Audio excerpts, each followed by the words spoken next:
Views देख रहे हो कितने आ रखे हैं इन भूतिया कहानियों पे। और ये उतनी ही रियल है जितना कि बिग बॉस की लड़ाइयाँ होती हैं। अबे भाड़ में जाए रेगुलर वीडियोस, अब तो मैं भी यही करूंगा।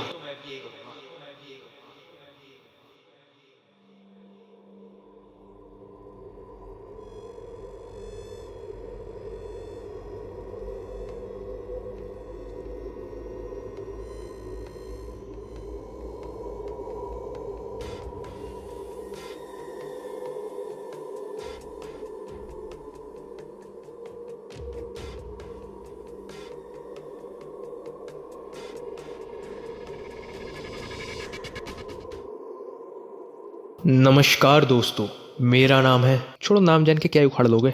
आज मैं आपको सुनाऊंगा एक भूतिया कहानी। वो ऐसा कोई कह तो ना रहा सुनाने को, पर सुना दे फिर भी। अबे थोड़ी कम चला ले जबान, वरना बेटे गोलमाल वाले तुषार कपूर का भूत डाल दूंगा बॉडी में। ये कहानी है लगभग 2 साल पहले की। ग्रेटर नोएडा का एक पॉपुलर कॉलेज था, जो कि आज भी है। पूरे देश भर से लोग उस कॉलेज में पढ़ने आते थे। उस साल इंजीनियरिंग में एक राकेश नाम के लड़के ने एडमिशन लिया था। राकेश दूसरे स्टेट का रहने वाला था, तो उसने हॉस्टल में रहने का डिसाइड किया। राकेश के 3 और रूममेट्स थे जिनके साथ वो रहता था। अरे भाई, हॉस्टल वाले दिन याद दिला दिए तूने। बस यही बातें तो याद आती हैं भाई मैं क्या फिलोसफी झाड़ रहा हूँ यहाँ बैठ के, हॉरर स्टोरी सुना रहा हूँ, सुन ले आराम से। राकेश के रूम की खिड़की से गर्ल्स हॉस्टल का एक साइड दिखाई देता था। यहाँ से अक्सर एक लड़की कोने वाली बैल्कनी में दिखाई देती थी, जो कि वहाँ खड़े होकर ईयरफोन्स में गाने सुनती थी। राकेश अक्सर उस लड़की को खिड़की से देखता रहता था, और देखते ही देखते राकेश को उस लड़की पर क्रश आने लगा। वो लड़की से बात करना चाहता था, तो उसने इशारों इशारों में जैसे तैसे उस लड़की से नंबर एक्सचेंज कर ही लिया।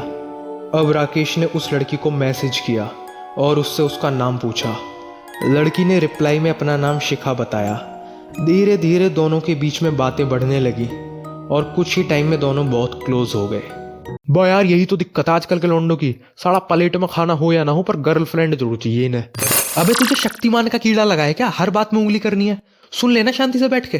रा भाई ना बोल रहा, अब इतना क्यों भड़क रहा है? तू आगे बताना क्या हुआ चैट में।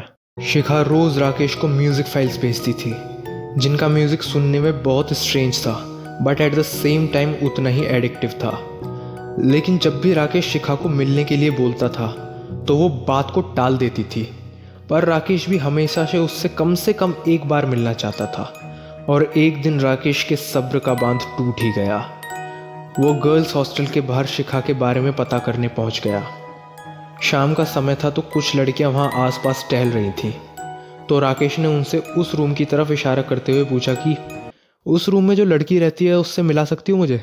तो उन लड़कियों ने कहा कि वो रूम तो लॉक है, वहाँ तो कोई नहीं रहता। राकेश को लगा कि वो लड़कियाँ मजाक कर रही हैं, तो उसने कहा कि यार मुझे शिखा से मिलना है एक बार, अगर तुम मिला सको तो उन लड़कियों ने कहा पागल है क्या? शिखा ने तो 2 महीने पहले ही सुसाइड कर लिया था।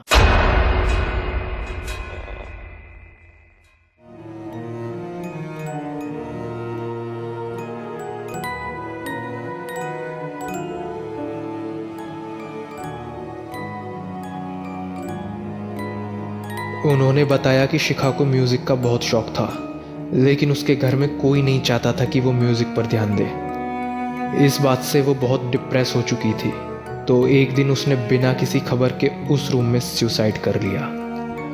हम लोगों ने लास्ट बार उसे बालकनी में उदास बैठे हुए देखा था। अब राकेश बहुत डरा हुआ था और दुखी भी था। उसने हड़बड़ाहट में अपना फ़ोन चेक किया, तो उसमें शिखा का एक लास्ट मैसेज पड़ा हुआ था, जो कि एक म्यूजिक फाइल थी, और उस म्यूजिक फाइल का नाम था लव इज इनविजिबल।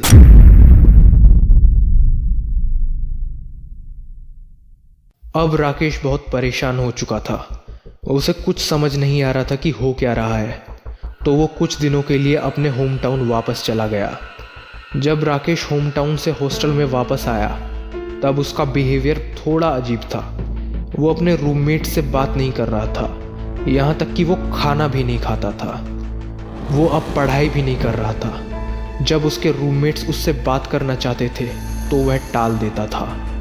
बिहेवियर इतना अजीब था कि वो दिन भर कहीं गायब रहता था और सिर्फ रात को केवल सोने के लिए हॉस्टल आता था।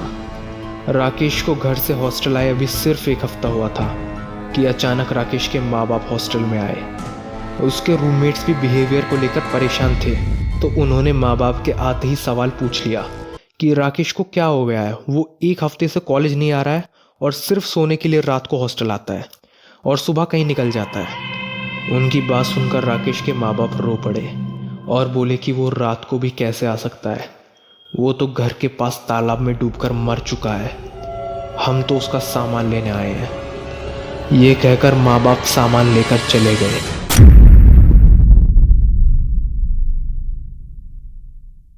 राकेश के रूममेट्स का कहना है कि उस रात भी राकेश लौट कर आया था, लेकिन आज वो सोने की जगह रूम की उस खिड़की पर जाकर बैठ गया और पूरी रात शिखा की बैल्कनी को देखता रहा।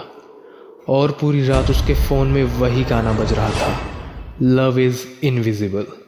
उस दिन के बाद से उस रूम पर भी हमेशा के लिए ताला लग गया। लेकिन आज भी राकेश रोज रात को उस खिड़की पर आकर बैठता है और शिखा उस बैल्कनी में दिखाई देती है।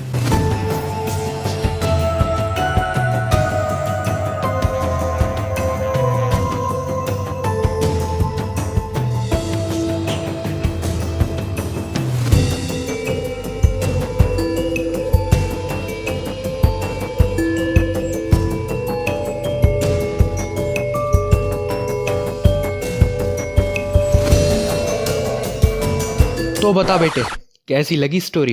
रे बेटे मौज कर दी, तुम तो घणे हैवी स्टोरी टेलर हो भाई, कसम ते मूड बना दिया। अच्छी है ना? मैंने लिखी है मैंने। और अब YouTube पे इसे रियल बोल के लोगों को पागल बनाऊंगा, क्योंकि अपने देश की जनता तो है ही बेवड़ी। बस वीडियो के शुरू होने से पहले डरावने से फॉन्ट में लिख दूंगा कि based on a real incident, और अपनी पब्लिक का ब्रेन वॉश हो जाएगा। वो क्या है ना कि हम लोग आज भी भूत प्रेतों के मामले में उतने ही समझदार हैं जितने कि 1850 में थे, और इसी समझदारी के चलते तुम्हें बेवड़ा बनाकर यूट्यूब पर व्यूज उठाए जाते हैं, जिसकी कोशिश आज मैंने भी की है। ठीक है ना? बाय। अबे देख, ये क्या सुन रहा हूं मैं? अभी अभी खबर आई है कि राकेश के तो माँ बाप ही नहीं थे।